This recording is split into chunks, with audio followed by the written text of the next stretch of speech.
All right, all right. Good evening.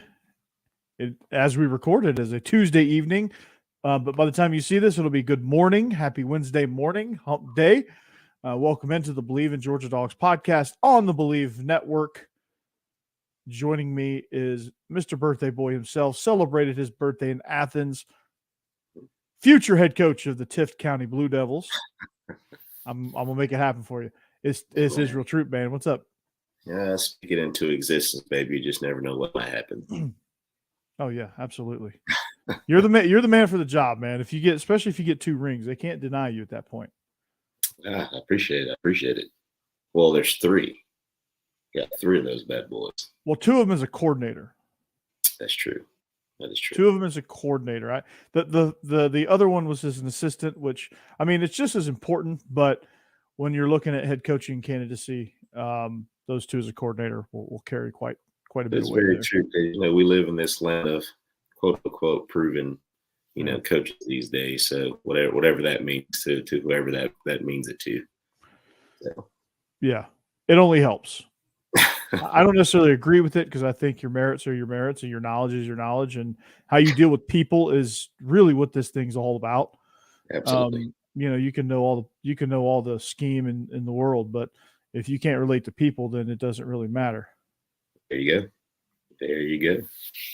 So I think you're the right man for the job. Unfortunately, for your sake, I'm not the one making the decision. So you're going to have to convince somebody else. Oh man, we'll see what happens. But right now, me and the Gators, we got a little tough road ahead of us. We got number 2 seed. So, we got a first home game, for the playoffs in the first round. We're at home. And then we got a tough road ahead of us. So, we're going to be road wars for a little bit. But, if you look at these last couple of days of practice, even with the loss to a rival, our practice have been phenomenal. I mean, our kids have been great. The community support's been great as well. So, all things are not lost. That's what we've been preaching this week. That's one thing that our University of Georgia head coach has been preaching the whole time. No complacency. Nobody cares. Nobody cares. Yeah, just keep winning. Nobody cares. Win the next one. Yeah, we got our first playoff game. It is actually the quarterfinals, so we skipped ahead a little bit. The way Division II AAA works in Middle Tennessee is there's only 11 schools in the entire classification, so we just reseed it and play it. We got to buy, so we got to buy into the quarterfinals. There's only 4 rounds if you count the ones that. So you only have to win 3 games if you get a bye. Yeah. Well, other teams already played. So yeah. We're basically a play-in game. Really. Yeah, it's a play-in game. There was 2 play-in games. Mm-hmm. Which I don't know. It's kind of weak. I just think they should skip a week, give everybody a bye, just start it at 8 and let's roll. Yeah. These if you're in that situation where you would be in a play-in game, have a nice time. I just think it puts everybody on an equal playing field. There's really no buys. Everyone just kind of gets an extra week. So you count it as a bye. I don't know how you would classify that, but yeah, you give everybody a chance, which I'm all for. It's about the time where you have upsets, every once in a while. Mm-hmm. You get a team that you didn't expect to win out of that lower seed. So, and it gives you an extra time to, get game film on them because obviously you guys have played each other already. Kind of happened with us at Valwood too. The year we played for state, we saw the field again because they won the play-in game. We had just seen them like 2 weeks before that in the region championship game. So I like it. Give you an extra week to prepare. And it's really hard to beat a team twice. So that team, may have a chance the second time around.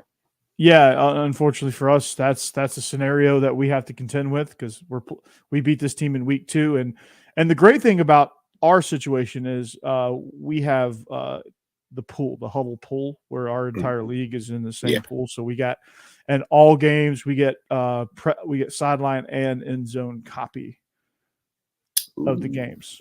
So everyone for that in Georgia because the trading of film in Georgia is absolutely poop. You just need a league pool, man. try to get film, and they send you like half the film, or it's filmed from like the stands or something. So I think that's what a bunch of the coaches are trying to lean to, is trying to get a part of that huddle pool. Yeah, I mean it's great. I mean, you don't have to go through back channels to get film on your opponents. Everything's there. Mm-hmm. Everybody sees everything. Like there's no, like, you just put your stuff in there, and So yeah, the person that manages the league pool is also very, very strict, and like if you don't have it in by a certain time, the pool locks and you can't get any film that week. Ooh, struggle bus. Yeah, or like if you have a streak of like just really piss poor film, they also kick you out of the pool. Oh man, sucks this up. Mm-hmm. So like everyone has to be on top of their A game. Yeah, the video guy better be prepared. Yeah. Now, if he communicates ahead of time that there was some unforeseen issues, there is a little bit of leeway. But just like if it like becomes a every week thing. Yeah. Like Knoxville Catholic got in trouble because it was an every week thing. They wouldn't get their film up till Sunday, and they finally got their what together, and didn't get kicked out of the pool. But you just need a little nudge every once in a while. Yeah, every once in a while, just need a little nudge. That's right. Well, speaking of nudges, we are presented by Betonline.ag, your number one source for all your sports wagering needs. If you want to bet on it, Betonline.ag has it, including online casinos as well. So what you need to do is, if you want to place a bet on a future or live in-game or prop or anything, head to Betonline.ag on your computer or your mobile device. Enter the promo code BELIEVE, that's BLEAV, to get your 50% welcome bonus on your first deposit. BetOnline.ag, it's where the game starts. So, very interesting game this past weekend. You were in attendance. I saw the pictures. Very, very good seats. It pitted should be number one, but number 2, Georgia versus number 12, Missouri. And a few brief takeaways before we really kind of dive deep for me is Missouri is for real. I wasn't sure if they were or not, if it was just they were just not playing tough games, or they were just beneficiaries of a light schedule, much like people are talking about Georgia being. But they're not. Brady Cook is legit. Schrader is absolutely legit. Everything that happened, the guys on the Unwritten Rule podcast told me was going to happen. Connor Schrader running did happen. Luther Burden was a problem early on, but I think we figured out we're great secondary, so we figured out how to take him down. But Georgia's offense, man, just continues to move the ball very, very effectively.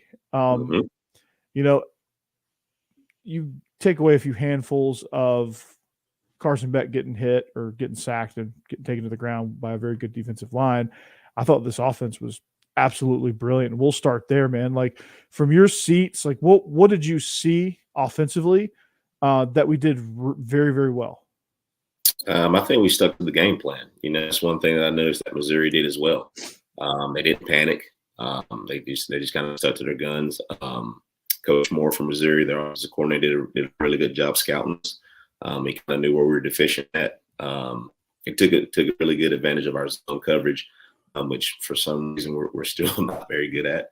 I'm going to just start with the defense. I think a lot of times on the blitzes we didn't get home because we just weren't taking good angles. I don't think we took into account how good Cook was at scrambling, how efficient of a runner that he is, which I'm very, very surprised at. But at the same time, we got it together toward the end and figured it out. So there was a lady behind me that completely just told the defense what to do every single time.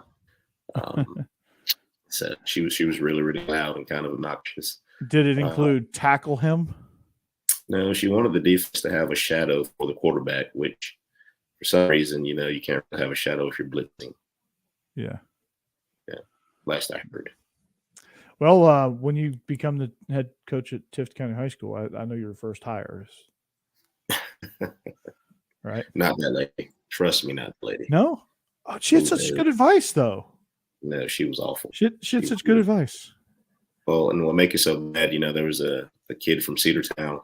I want to say it was Nick Chubb's little cousin or something that was sitting next to me.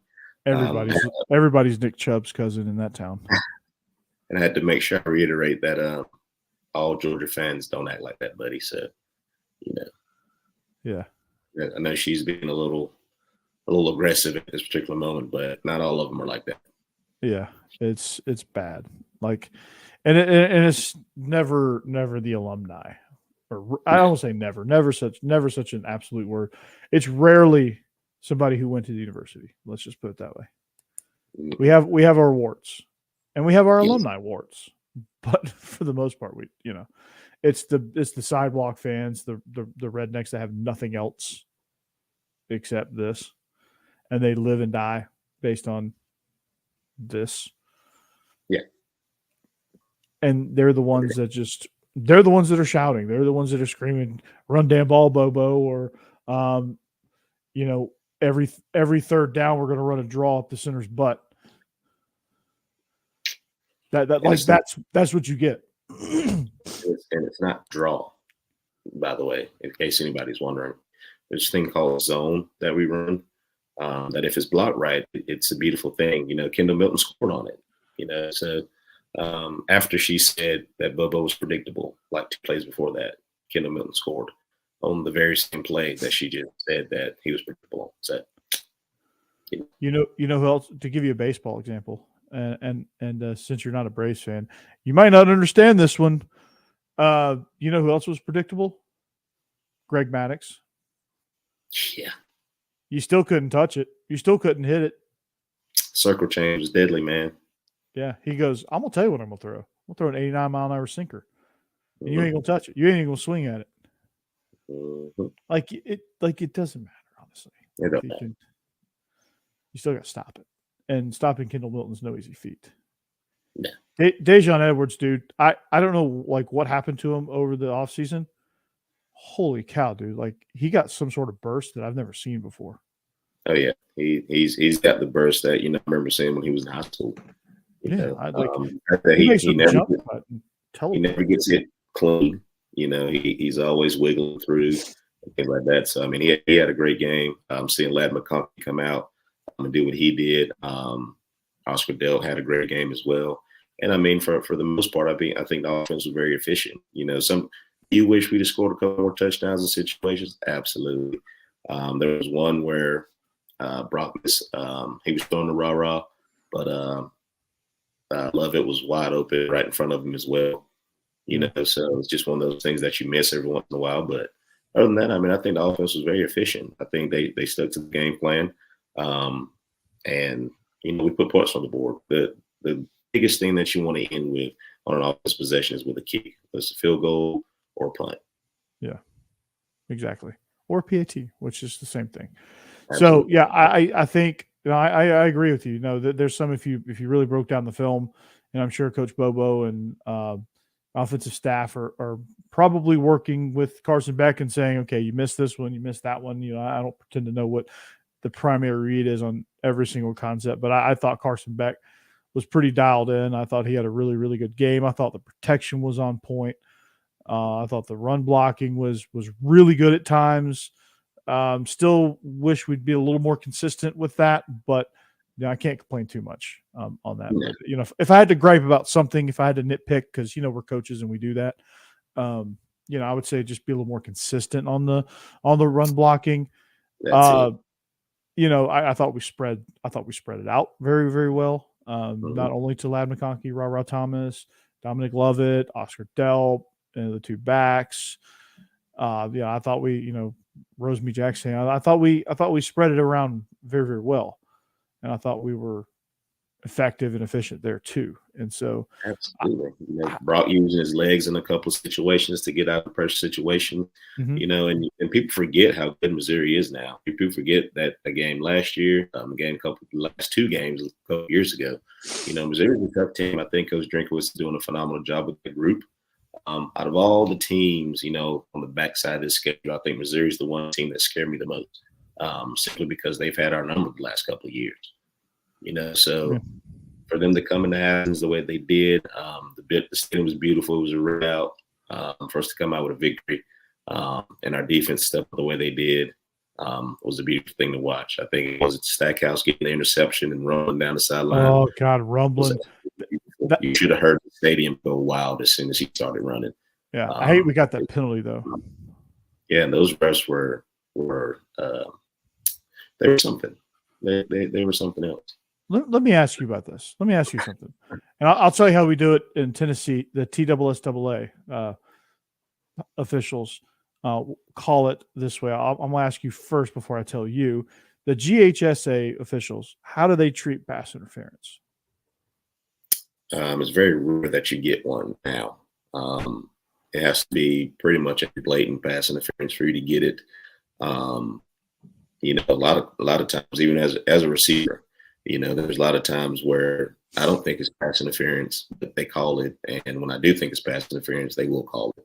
It has to be pretty much blatant for them to call it. It's not the petty stuff that you see nowadays, where a DB like grabs a receiver or there's no face guarding rule anymore. As far as I know, sometimes they call it, sometimes they don't. But the one on, I think it was Bullard, Humphrey. The one on Humphrey was absolutely Humphrey. That was terrible. Atrocious. That's why I'm asking this question, because in Tennessee, you absolutely you almost have to murder the guy. Yeah. The one on Humphrey was absolutely terrible. I mean, he didn't even touch the guy. That guy actually pushed off on him. And I saw that from my seats from where I was, and it was on the opposite side of the field. Yeah, I just wish they would call it like they do in high school. Too technical with it, I think is the right word to say. I think we're playing football at the end of the day, so it's a very physical sport. As long as the guy's not completely just dismantling a guy, as far as getting off the ball or trying to catch a ball. I mean, I don't think everything is pass interference. The whole defenseless receiver thing when Bullard came across and hit the receiver over the sideline, I'm surprised we didn't get a flag for that one. So I think everybody just needs to calm down with pass interference, because I think it's starting to get out of hand, really, really bad. You're starting to put the game in the ref's hand at this point, I feel like. Yeah, there's no definitive pass interference. Like in the state of Tennessee with our high school games, like if there's a little bit of jostling and if there's any inkling that it could be mutual jostling, they're gonna swallow the whistle. They're not gonna call it. Yeah, they're gonna look low. It's kind of the same thing here. Unless you're directly impeding the receiver from catching football, I don't think it's pass interference. The one on Raw Thomas, that was definitely pass interference, because what that cornerback did was illegal in all 50 states. So jail time. That was definitely pass interference. But one on Humphrey, I just don't see. And then the phantom running back pass interference call that we got that they eventually picked up. I told one of the guys in the stands, he said, how does a running back get pass interference? I said, they don't. That was a screen, first of all, and I don't understand how you even remotely get that.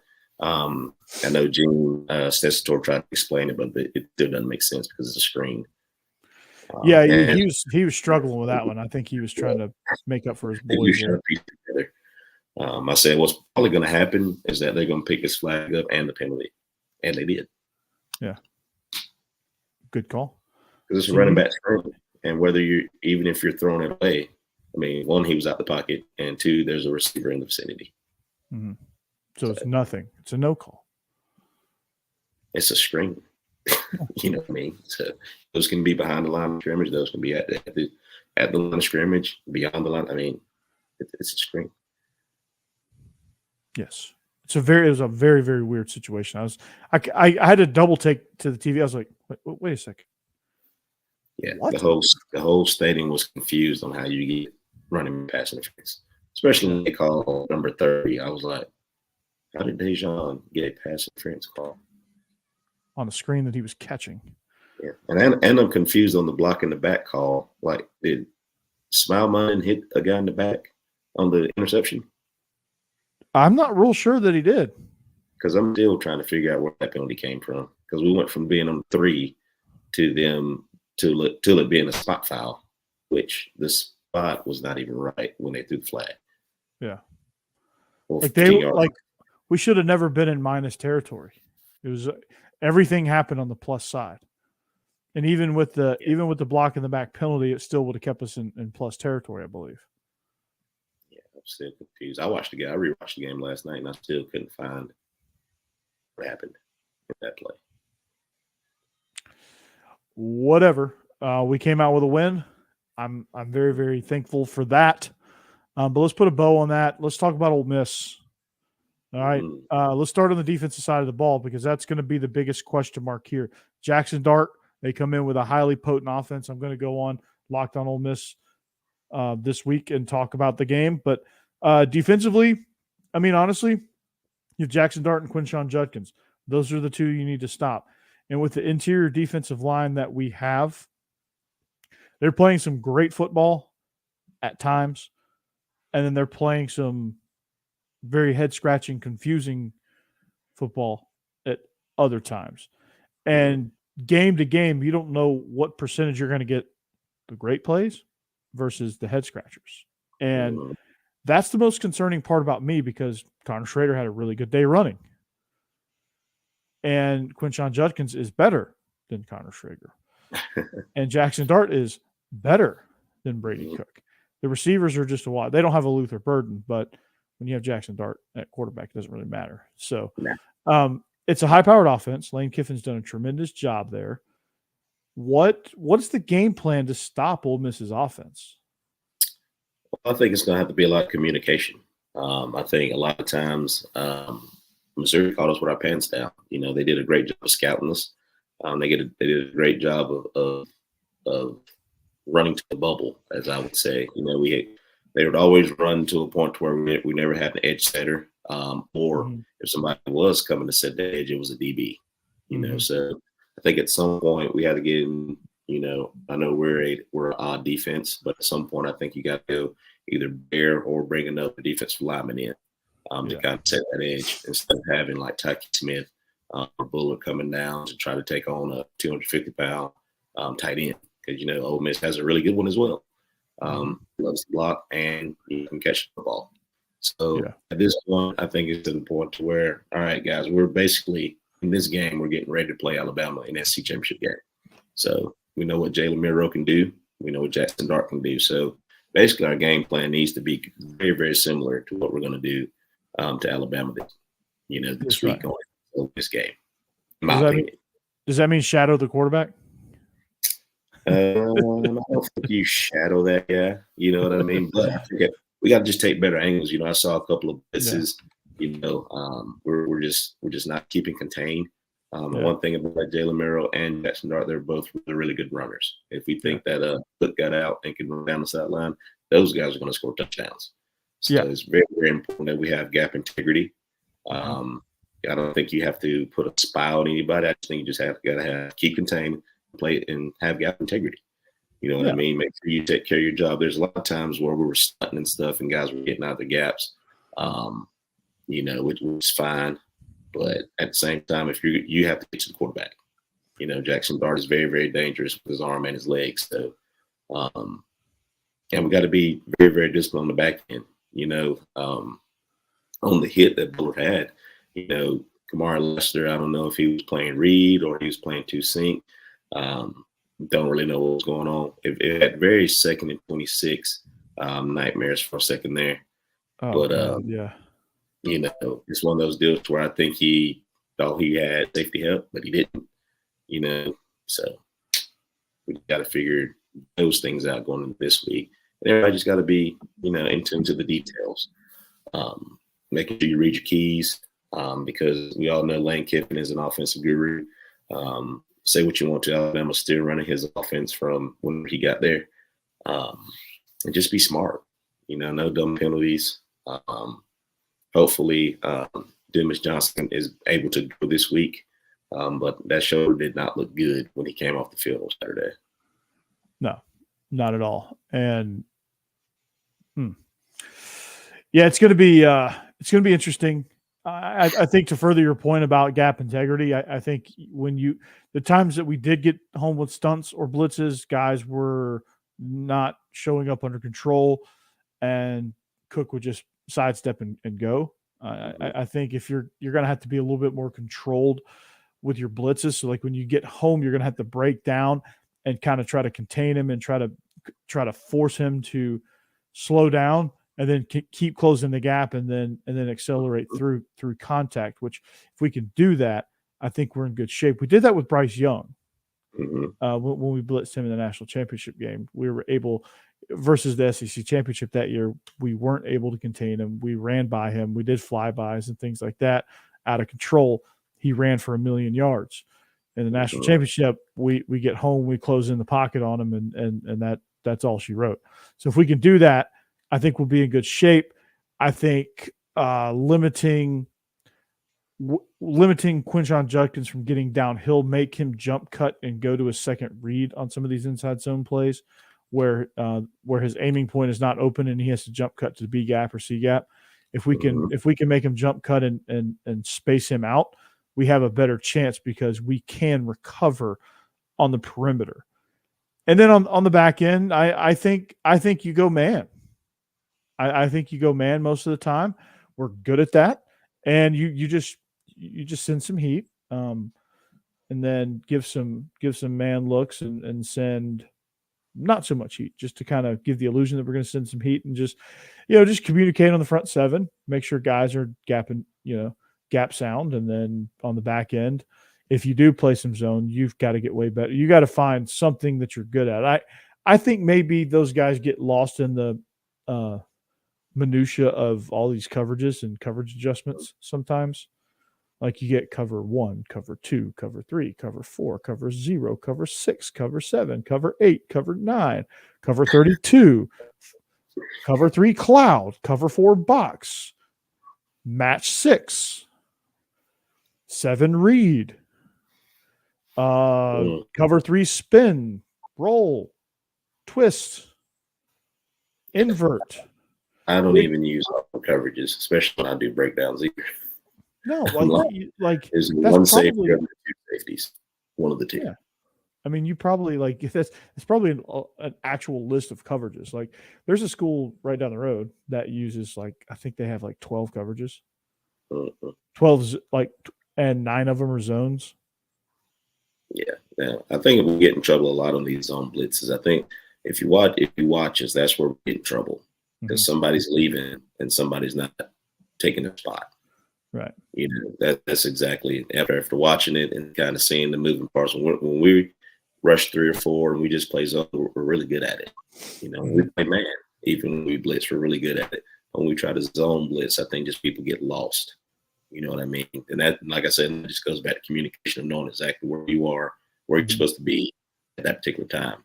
Yeah, absolutely. So I'm with you there, man. It's just gotta be a little bit more cerebral, got to be a little bit more aware. And I think the more these guys play with each other down the stretch, especially, the more they're going to get adapted to that. The more fires they're in, which they have been in the last few weeks, I think the better they're going to get at communicating that. I mean, it's one thing to miscommunicate against Ball State, which, not to, I don't know. You're probably not as focused against Ball State because you probably don't have to be, right? Yeah, but you never want to play down to the level of your opponent. That's where we're at right now. I think I feel like this group is a little more immature than the past 2 years teams, and I'm not surprised by that because you lose that many guys over the course of two seasons. It's going to happen at some point. It's just the nature of what college football is. And these guys just don't communicate. I mean, these guys don't communicate well in general, this generation doesn't communicate well, just in general. And then you get a bunch of moving parts. You get live bullets. You get 92,000 people screaming at you. Or if you're on the road, you got 86,000 people at Jordan-Hare screaming at you. And you're still trying to digest all the coverages and all the blitzes and all the pressures and all the stunts. And you're going to struggle at some point, you know? Absolutely. And then the other team, I'm surprised that they're allowed to have, like, our opponents are allowed to have scholarship players. It's amazing how that works, ain't it?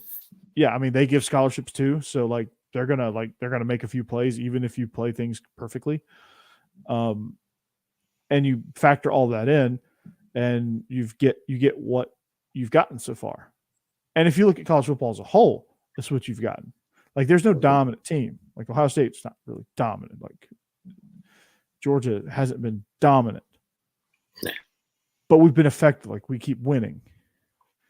Ohio State keeps winning. They're effective. Florida State is effective, not dominant. So it's going to make for a really good college football playoff is my point. Absolutely. Absolutely. I'm looking forward to it. And, and offensively, just keep chopping. Stick to the game plan, which I think we've done all season pretty much. You know what I mean? So you always have these people who are, people who are upset. People actually booed in the stadium right before halftime, which is one thing. Here's the deal with that. If you give Missouri the ball with more time than they had before halftime, there's a really good chance that those guys would have scored because we had to get in halftime and just settle down. So, did I like it? I mean, I think we could have, pressed the gas and went. But at the same time, from a coaching standpoint, I completely understand what Kirby Smart was doing. He was like, hey, let's push this ball down, flip the field, and let's get into halftime so we can make our adjustments. Yeah. And for everybody that was upset, that's the reason why you're in the stands and those guys are on the sidelines. Yeah. I mean, it's, because they damn sure would have been upset if we had put the pedal to the floor, went 3 and out, and then they went down and scored and grabbed momentum.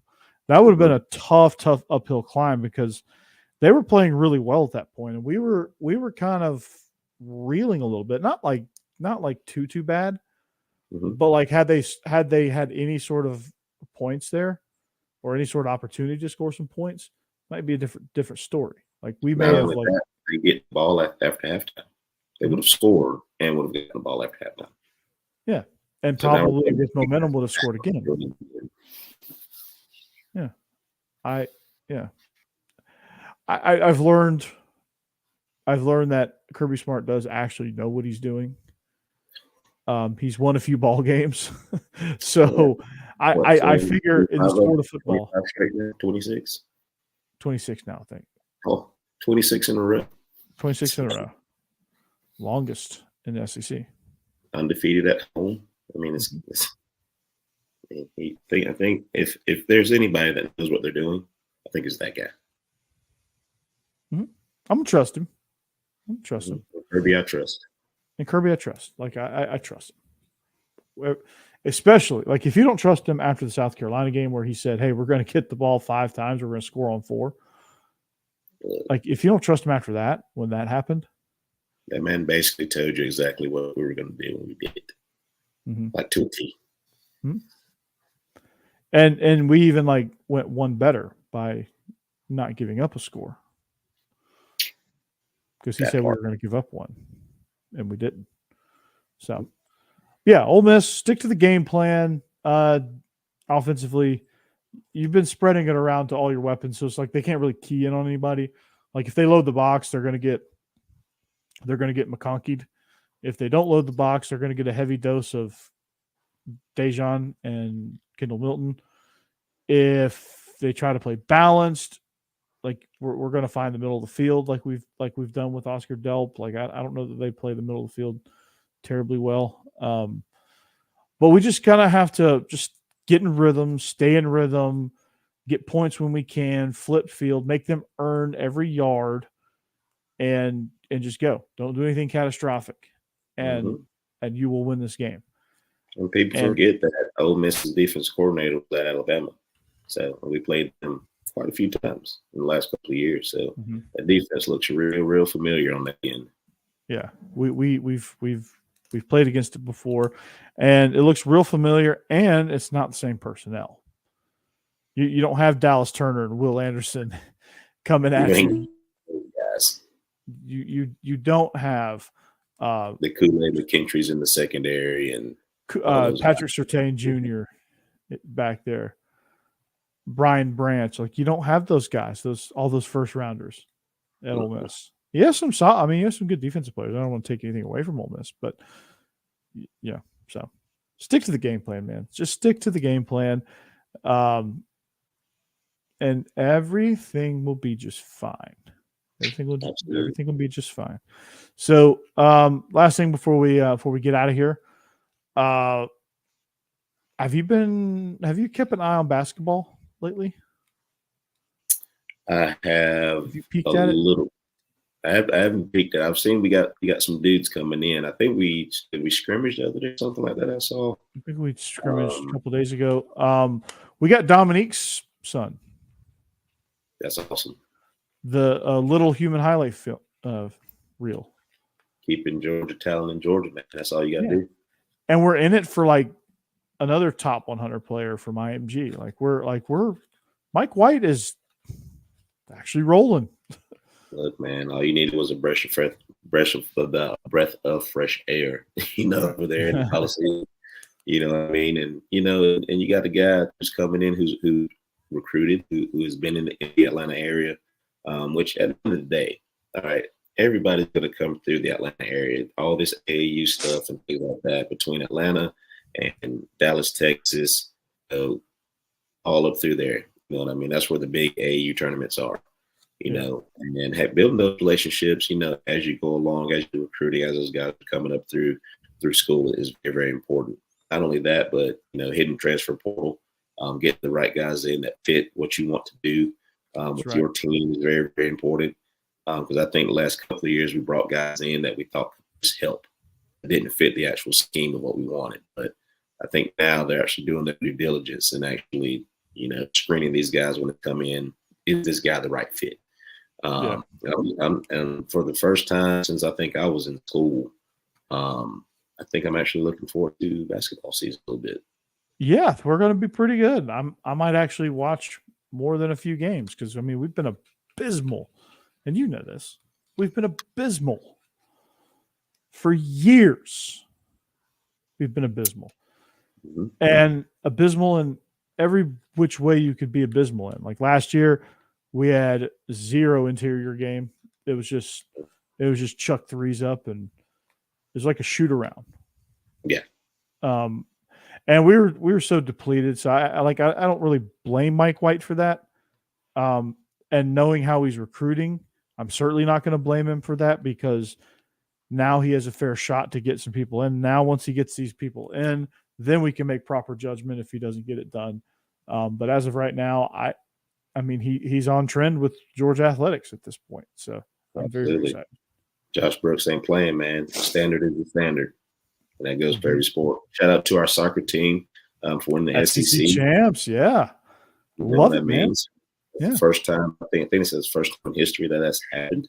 Mm-hmm. You know what I mean? So, like I said, the standard is the standard. When you start winning, great things happen. All the beautiful facilities that are being built in Athens right now. I think it's a beautiful thing. It's a great time to be a Georgia Bulldog right now, despite some of these naysayers. And I was telling our staff the other day, I played at Georgia, and I played during that time where everybody hated Bobo, everybody hated Georgia. But I wanted to fire Coach Rick. You know what I mean? So, seeing things on the internet, people talking really don't bother me. I survived that time. You know what I mean? Yeah. But the fact that we're winning and people are still talking just goes to show, an appreciation of what we do. Corey, you and I, as being a coach, because people don't see that stuff. No, they don't. People see that one day and they think they just know and have all the answers. You know what I mean? So, and they don't. Just sit back and enjoy the show. And our fan base has gotten spoiled. And I think I was telling gentleman that was sitting next to me at the game. I said, people look at all these scores, 45s and people scoring 50 and things like that. And I'm like, that's not what we do. That's never been what we do. You know, No. did we score 60 in this national championship game? Absolutely, because TCU's defense just basically quit. You know what I mean? But when you're playing the SEC, there's an avalanche. You have to actually play. I mean, look at the LSU Alabama game. You know, so it just goes to show you got to be on your A game every single week. Yeah, you do. And anybody can beat you at any given moment. Poor Arkansas, man. They had Florida on the ropes for most of that game, and they ended up losing it. That was tough to see. Yeah, man. Even Vandy will give you a run every once in a while. Now for them, they've got Vandy's got a good young core, right? Yeah. I think as bad as Clark Lee's team is this year, the youth movement in his team is actually starting to perform. He just doesn't have enough He just doesn't have enough of them yet to really kind of make a difference. And a lot of them are on defense. They have a really good running back in AJ Newberry who needs to get more carries going forward. But I mean, they've got some guys in the pipeline. They've got Will Muschamp's son actually committed. Quarterback he's at Baylor, which is a private boarding school in Chattanooga. And so they've got a little bit of help on the way. They've actually got both Chattanooga Division II AAA quarterbacks committed to them right now. One from McCallie and one from Baylor. So crosstown rivals. Nice. Going to join forces at Vanderbilt. So they've got some good recruits coming in. So like I think they're they should be arrow pointing ups, but you never truly know just how things shake out if they can do well in the portal. I'm not saying they're going to win the East anytime soon, but they will be a pretty pesky team moving forward. So the point being is, yes, if you don't bring it each and every week in the SEC, you're going to get beat, and you're going to get beat in embarrassing fashion. And so for those who take this stuff for granted, don't, because when this run is going to end, like we're not going to go 2010 and 0. Yeah. It's going to end at some point. Yeah. Right. And that's not me being a naysayer. It's going to end some point. We hope at sometime next season. But at some point, this win streak is going to come to a halt. And when it does, these win streaks, these really long win streaks, usually when they come to a halt, they come to a halt as part of it. And then you go into kind of a skid a little bit where you lose 2-3 in a row. Yeah. And it'll be a little ugly. People want to fire Nick Saban. They completely forget. We live in the world of what have you done for me now? Not what you did. We want to know what you're doing for now. You know what I mean? So people want to, basically just toss Nick Saban out the window. You know what I mean? And they forget that this man has basically has built a dynasty in Tuscaloosa. 2 years, I'd say 2 because I count this year. You have a subpar, season. People just forget. You know what I mean? So, people get spoiled. And I think that we've gotten spoiled with what we've done. But it's not over yet. And I think this team, like you said, is a bit immature because we lost a lot of leadership off, teams before. But at the same time, this is a very talented team as well. Right now we're winning with talent. And as soon as this team matures a little bit, moving forward, especially going to the SEC championship and hitting the playoffs in that championship game, I think you're going to see, a beautiful thing happen. But at the same time, there's a lot of growing up that this team's got to do too. You got a lot of new faces in some places. You know what I mean? So we're going to be fine. I mean, we're undefeated. We're the number 2 team in the nation. We can run on destiny right now. Absolutely. And here's a crazy stat. 3 years ago, Kirby's record was 48-14. At this moment, he's 89-15. Pretty good. Pretty good stats there. Yeah. People just don't think he can coach. People. Yeah. Exactly. So, but yeah, that's going to do it for us tonight, though, Israel. And I want to thank you for listening. I want to thank y'all for joining us on this magical mystery tour that we call the Believe in Georgia Dogs podcast on the Believe Network. If you like what you hear, find us, subscribe, find us on social media. I refuse to call it X, but it is. Find us on Twitter, find us on Instagram, find us on Facebook, find us on anywhere that you get your podcast. Give us a listen, give us a view, tell us what you think, and hopefully you can stick around and tell a friend. Israel, I hope to be hearing your round one recap as, we dominated and we're looking forward to playing fill in the blank there team next week. Possible Warner Robins, so we shall see. Never know what might happen. It's a tough round 2 draw. Absolutely. Then we got to go play Creekside. That's another tough draw. That's my neck of the woods.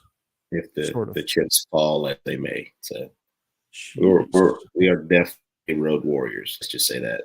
And you're definitely going to earn this freaking playoff run here. Absolutely. Good Lord, man. And you got to travel all the way to Fairburn. Mm-hmm. Dang. That's a tough go, man. We'll have to travel to Chattanooga next week. On the bottom bracket, if it falls the way that everybody's predicting, we got to go to Jefferson and play. I feel like that's a trip too. Jeez. That's a haul. Road Warriors, baby. We ain't scared. We ain't scared. Take the swamp to them. Absolutely. We bring the crew with us too now. Like this just no game. Like we have a strong following that follows us everywhere we go too. So train on and all. Nice. Gotta love it, man. Gotta love it. So but that's gonna do it for us. We're the Believe in Georgia Dogs podcast on the Believe Network, presented by Betonline.ag. We thank you for listening. Hopefully you have a great week. We'll see you back here next time. But until then, go Dogs. Go Dogs.